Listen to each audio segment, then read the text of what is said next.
मानते की बाबा जुमदुजीच्या परिवारामध्ये दुःख आले नसते तर तुम्ही आम्ही सेवक झालो नसतो.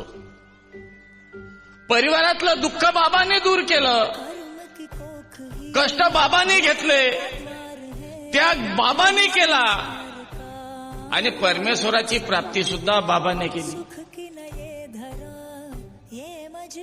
आणि आपल्याला माहित आहे इथं बसलेला प्रत्येक सेवक कुणासाठी जगतोय? स्वतःच्या पोरासाठी, स्वतःच्या मुलीसाठी.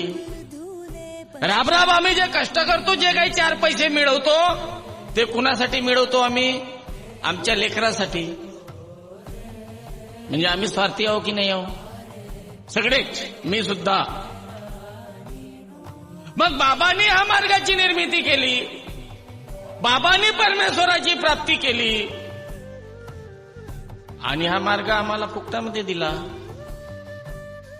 दिला तर दिला.